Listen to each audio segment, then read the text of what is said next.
a lot of parents misperceive how much students have lost. They see kids are back in school and they're thinking everything's back to normal. And honestly, that has been one of the biggest things, I think, hampering the recovery. Parents thinking things are fine now that kids are back in school. American schools took a big hit during the pandemic. On average, they lost half a grade level in math and a little less than that in reading. Some schools have come back, but many others have not, and some are in even worse shape. Other problems have also cropped up, like a surprising rise in absenteeism that spans geography and income.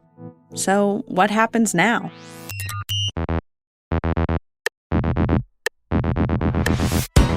Welcome to Harvard Thinking, a podcast where the life of the mind meets everyday life. Today, I'm joined by Tom Kane. I'm a faculty director of the Center for Education and Policy Research here at Harvard.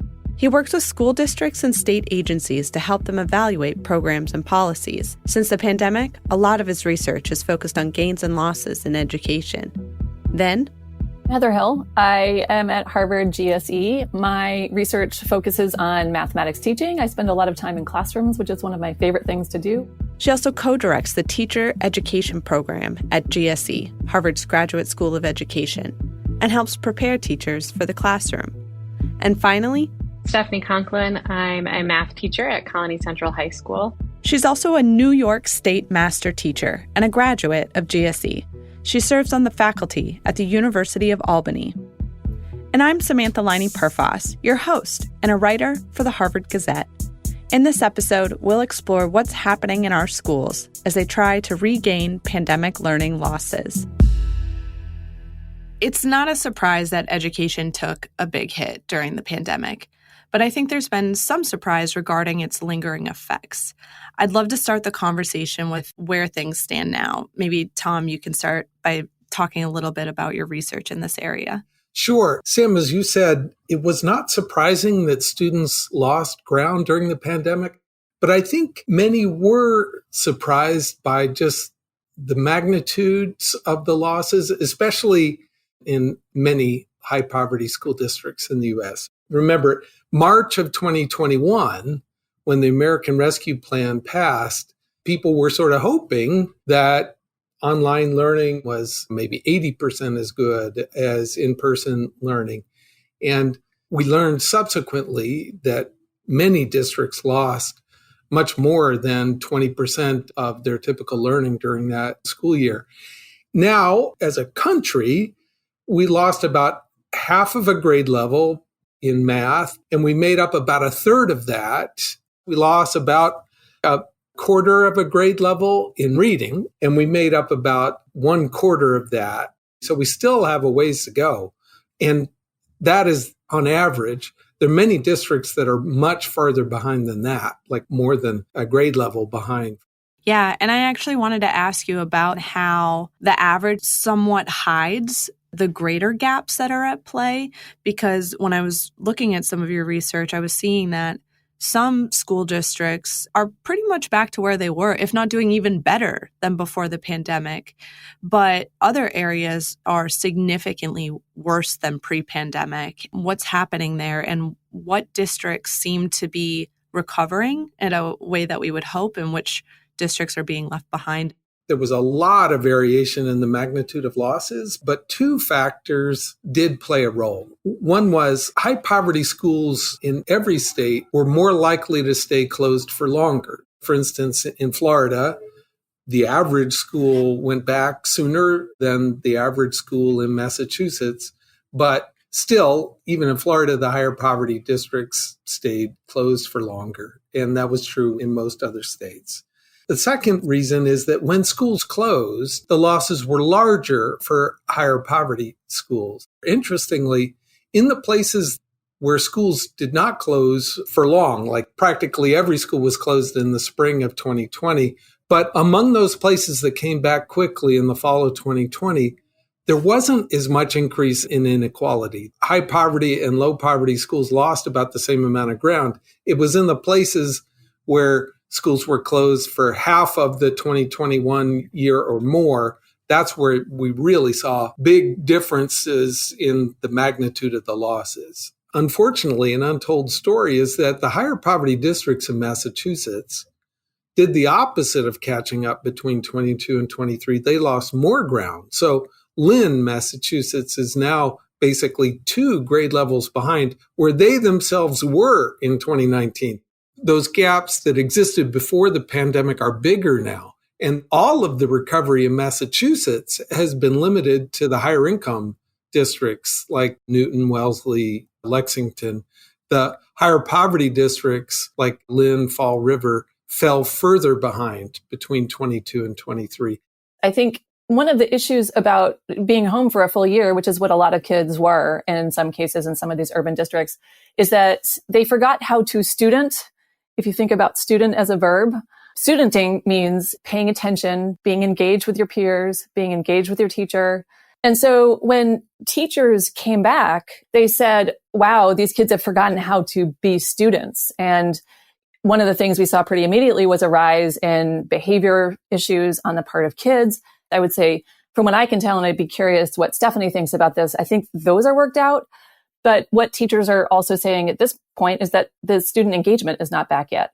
As Heather mentioned, when students came back to the classroom, besides just learning how to student, we also noticed that a lot of students' skills in learning had really suffered. So, for example, just students' ability to retain facts and retain information, that is a real skill that we teach in schools. And then the other piece, too, to learning how to be a student is being organized. Keeping track of 8 classes for many of our students is a real struggle at the middle and high school level. And then not having had to do that for a year really made it even harder for students to access the curriculum. So many of us in education had to take a step back, not only reteach academic skills, we also have to teach, okay, how do you take notes in a math classroom? How do you use a calculator if you haven't used it for a year? It sounds like a big challenge has just been transitioning kids back to school. But another challenge that we're seeing is actually getting kids back in the classroom in the first place. Can you talk about that and how absenteeism rates are really high right now? Basically, chronic absenteeism rates have almost doubled from before the pandemic. By the way, when you yourself miss class, you miss more than a day. Obviously, you missed that day you were gone, but the first day you're back, you're maybe picking up 75% of what the teacher's saying. The second day you're back, you're maybe picking up 80% of what the teacher is saying. But when you're a teacher where 5% of kids are missing one day, but it's a different 5% the next day, it's a different 5% the next day, and then you're trying to juggle and keep everybody going, it really becomes disruptive. Are people still getting sick, or is it just not seeing the value of attending school? What exactly is causing that huge increase in absenteeism? I don't think anybody really knows yet. At least part of it is likely due to the fact that I think parents are more aware of communicable diseases. Whereas we might have sent our kid to school when they were coughing, now we might hesitate. But I think that is a small share of it. It's more likely to be things like families have gotten out of their routines. Kids, they're more accustomed to being at home during a weekday of school. I think parents are home more often as well at work from home, which takes the burden off of sending your kids to school because you're like, it's not a big deal for you to be home. For my students, I take a picture of all my notes. I post my assignments online. Many of us educators got into a routine of making everything accessible for students, whether they're in or they're in the classroom. Now, the positive to that are tremendous. I have students who will follow my notes on their iPad while taking notes with me in class. I have students, if they're absent a day here or there, they can catch up. However, I think that what that's done is if we have students who maybe are like, well, I'm not feeling great, I'm going to just stay home because Dr. Conklin always puts her notes online and I can catch up tomorrow. And I think families also have the same issue. But I did want to take Tom's comment like a little bit farther about when a kid misses one day. In the educator perspective, we are not only trying to catch kids up for that day, teach them the content, but also from past things. So 3 years ago, they missed that content. So what I'm finding is it's almost like whack-a-mole teaching. These 5 kids were out on Thursday. I need to catch them up on today's lesson, but they still don't know how to do these 4 topics. But then I also have kids who I want to extend the lesson because they already know it. So we're finding that teachers are not only scaffolding, differentiating lessons, it's almost like too much for one human being to do, to have 2 to 3 different classrooms running in one classroom setting. One of the things I think about teaching, which was already pre-pandemic, a really difficult job for a lot of reasons, it's become 20% harder. And that may not sound like, oh, it's insurmountable, but 20% harder day in, day out becomes really unsustainable. And I think one of the things that we've been seeing is increased teacher absence rates as well, which paired with teacher shortages and sub shortages put schools in this really difficult position. So many of the schools that I'm in, it just feels very tenuous to be there because it erodes the social contract a little bit between students and teachers when you get that level of everybody's absent and relationships can suffer. So for all these reasons, it's remarkable that between 2022 and 2023, kids did make up some of the ground. Students gained about 0.17 grade level in math. So that means that students learned roughly about 117% of what they would typically learn in math, which is remarkable. But a lot of that was paid for with federal dollars. People had extra resources to hire teachers' aides or to hire tutors or expand summer school. And that federal money is expiring at the end of September. I wanted to ask a little bit more about the relief dollars because it seems like they helped. So one, did they help? And was that a consistent benefit across the country? And then also, why is it ending in September if there's clearly still pretty huge gaps that need to be bridged? Remember, the American Rescue Plan, which provided this pot of federal money to school districts around the country, was passed in March of 2021. Many schools were still closed. So that was before anybody knew how big the losses were going to be. And 90% of the money was sent directly to school districts. And so basically 13,000 different school districts around the country were making up their own recovery plan. And some came up with better plans than others.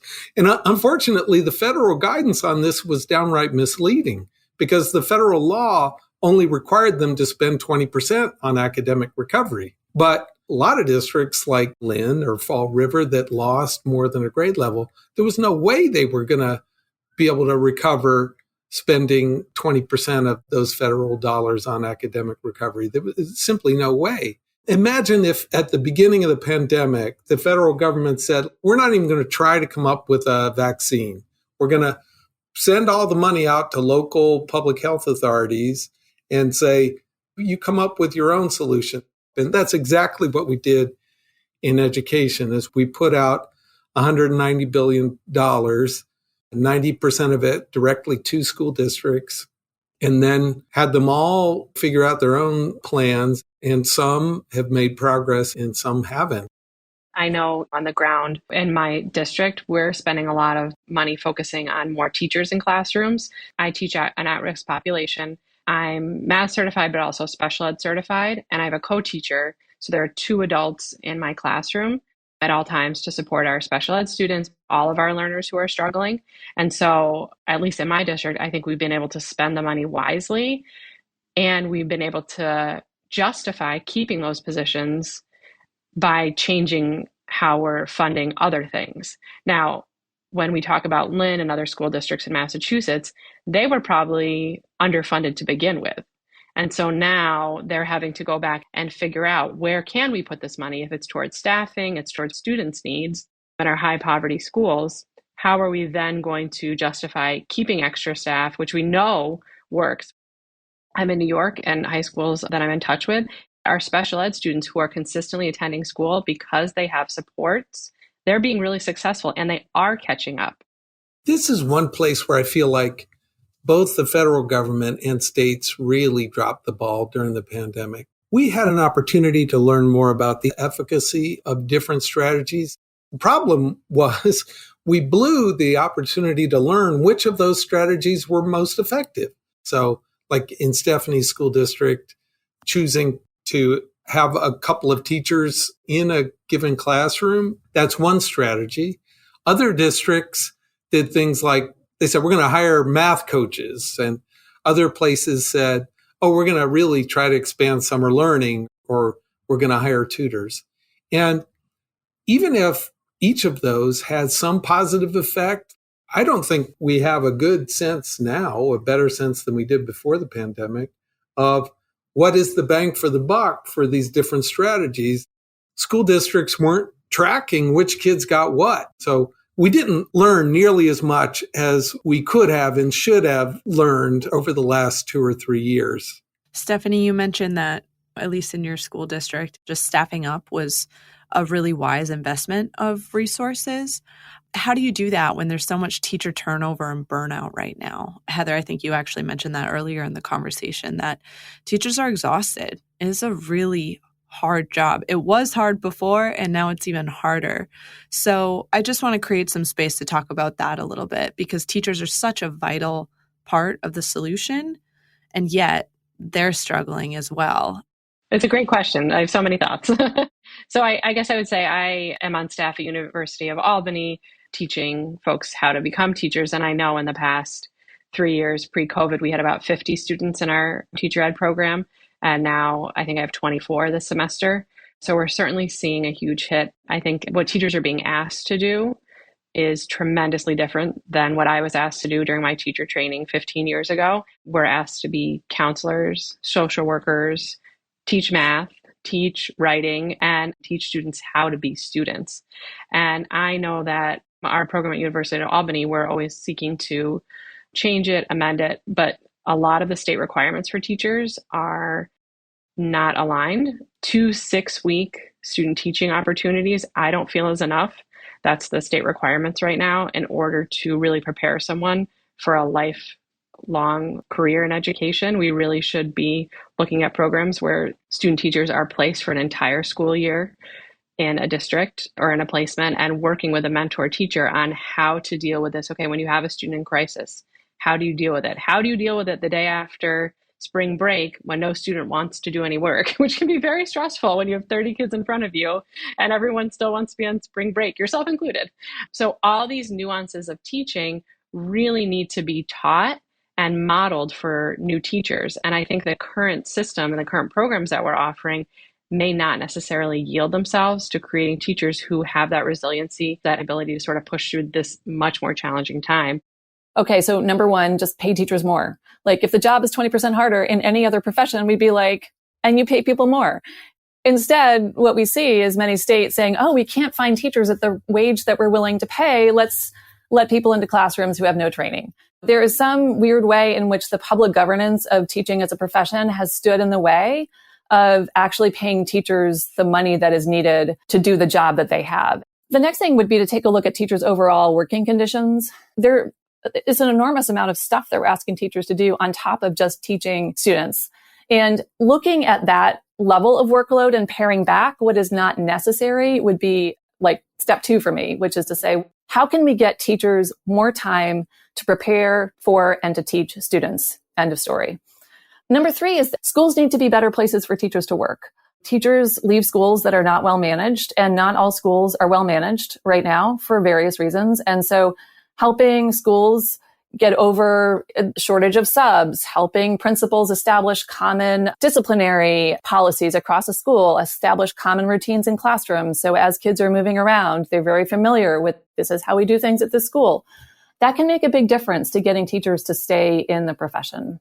Why do we put all that pressure on teachers? There's so many needs that students have. I'm wondering if there's space for other people who are not teachers to be part of this solution as well, and what that could look like, engaging an entire community on a broader level to help with some of these challenges. We had an event here where the governor of Rhode Island was talking about what they're doing. You know, very few mayors can teach Algebra 1, but mayors can help with the attendance issue, with public information campaigns, with maybe lowering bus fares or handing out transportation cards to students or providing more transportation options. That is one area where public organizations outside of schools could really help. But the other area is, so here in Boston, there's an organization called Boston After School and Beyond that helps organize summer learning opportunities. Rather than having the school try to plan both the enrichment activities for summer learning and the academic content. What Boston is doing is saying, okay, no, we got a bunch of organizations here in the city that run enrichment opportunities during the summer camps or museums or other organizations. And why don't we have them organize the enrichment, but then have the Boston Public Schools provide teachers to teach on site? So it's splitting up that task and saying, hey, look, we don't have to solve all of this. Why don't we let the nonprofits who are already doing a great job recruiting kids and getting kids to show up for summer and just inserting some summer learning into that? We are finding that summertime, where we have the 10 weeks of students not doing anything, does need to be filled. And the idea that someone else could take that on besides a school, those opportunities really would benefit students. One of the things I wanted to agree with you wholeheartedly is giving teachers more time. Tom mentioned algebra. I've been teaching algebra for 17 years. I have been rewriting everything the past 3 years. The time with my colleagues, the time to prepare for my students that are in front of me is critical. And I know a lot of things we're talking about relate to funding, but that is one very tangible thing. Teachers having more time. And going along with that, I think one of my biggest stressors is dealing with families who have a really challenging time understanding why their students are behind, why their students aren't being successful, and having support from administrators, which I do have at my school, who are willing to say, hey, we need to support your child. Here's what we're going to do. And it's not just on the teacher. The solutions that you're suggesting are the right set of solutions. I don't know how to do a hard reset on teachers' working conditions. The way that the bureaucracy has grown in American education is that teachers need this and teachers need that, but that takes teachers time, and it takes time away from preparing to teach students and from, in many cases, actually teaching students. One of the things that is the most robust in this literature on the production function for kids, meaning like what produces student achievement, is literally like time on task. Our kids in classrooms, and this comes back to the absence issue, our kids there, our teachers there providing instruction. One of the barriers is that a lot of parents misperceive how much students have lost. They see kids are back in school and they're thinking everything's back to normal. So if parents are misperceiving the amount of loss, it's going to be hard for school districts to ask for the bigger things like major increases in funding for teachers or big increases in summer learning. And honestly, that has been one of the biggest things, I think, hampering the recovery, is parents thinking things are fine now that kids are back in school. How might parents get a better understanding of how bad things are in some of the school districts? I wish more schools would just tell parents before school's out when their child is below grade level in math or reading or any other subject, so that parents actually have time to sign up for summer learning. Instead, there's been a lack of honesty with parents on just where kids are. And part of that is on schools. I can understand if you're already overwhelmed, like who wants to get parents riled up? But I do think that lack of parent awareness of the magnitude of the loss is meaning that parents are pushing back on things like extending the school year or signing their kid up for summer learning. I would agree with Tom. I think, too, in the past 2 to 3 years, many students have been given a literal pass in courses because of COVID. You know, during the 2020, 2021 years, many students were passed on, whether through social promotion or because of policies related to COVID. So I think families have become accustomed to, well, they're struggling, but they'll get through. But now that we're 3 years post-pandemic, 3 academic years, many of those supports to pass students are going away. So students are going to be expected to pass exams that do have graduation requirements. Can I ask Stephanie, what you were saying about students feeling like they can get by past their classes without having to really put in full effort is really interesting, because I feel like from what I have seen anecdotally is certainly the case. One of the things I like to recommend is homework, but I know that is a fraught issue. So I'm curious how you're thinking about this and whether that is part of a solution. I think the issue is that if kids don't know what they're doing at home, they don't know what they're doing at home. So I know that for many of the teachers, what we talk about is having an assignment that is reasonable to do at home and that is started in class. So I always, the last 5 minutes of class, okay, let's get a jump start. Let's read the directions together. Let's do a couple problems. For my middle and high school kids, we're really suggesting no more than 10 to 15 minutes of homework. And that's actually probably all the practice they need to get that specific skill down. We've been talking a little bit about solutions that could happen at the local or community level, but what policies need to change to create a healthier education ecosystem long term? Sam, that is a great question. And I wish it was a much more lively debate right now going on in states, because as I said, the federal money is about to run out. And for the last 3 years, we've just been watching districts spend down the federal money without thinking about, okay, so what's going to happen when the federal money runs out? And so here are a few just very concrete things that states could be doing. Number one, they could be providing extra resources for students who are behind, so targeted benefits, either to kids or to districts. A second thing, and this is something that Texas has been doing, they said, okay, we, the state, will pay half the cost for additional days of learning time that you provide. And a number of districts have extended the school year beyond 180 days in Texas as a result of this. And a third area, states could set aside some money for funding pilot programs for lowering absenteeism rates and then evaluating those. So a state could say, here's a pot of money. If a district out there has an idea or a pilot program they would like to launch to try to help lower absenteeism rates, if the state were to fund those and then fund evaluations of them, we could be learning much faster than we are about how we're going to lower the absenteeism problem. One of the things that I was thinking, this was a few years ago back at the beginning of the pandemic, is just to say everything is on the table. There's a lot that I think we can do to increase academic learning time without changing structures within the schools to that much of an extent. There's actually already programs that address student absentee rates, and what they look like is they look very relational. So it's working with the parents, having somebody from the school, sometimes a guidance counselor, somebody whose job is it to go and try to coordinate and reduce chronic absenteeism on the part of students. They can be very successful when they are able to form relationships with parents and really engage parents in solving the problem. To recruit the best teachers, we need to offer a higher pay. And I think that people would be willing to work more for a higher pay. I have a doctorate in education, and I can't tell you how many of my students say, why are you a teacher if you have a PhD? You went to Harvard and you have a PhD and you're teaching here. Yeah. I think we need to change that perspective. We need to pay teachers well. We need to treat teachers well. So if we talk about policy, every school for every certain number of kids having a social worker, having a counselor, so that those SEL needs, which we know have been a huge concern for teachers, students, families, are met. I think those are some of the issues that really would attract more teachers. So we've been talking mostly about academic recovery and what it's going to take. But I think we need to take a step back and realize what drove this. The learning loss, to some extent, is a result of public health measures that were taken on behalf of all of us. I know there are people who disagree with those public health decisions that were made, but they were made on our behalf by duly elected or appointed officials.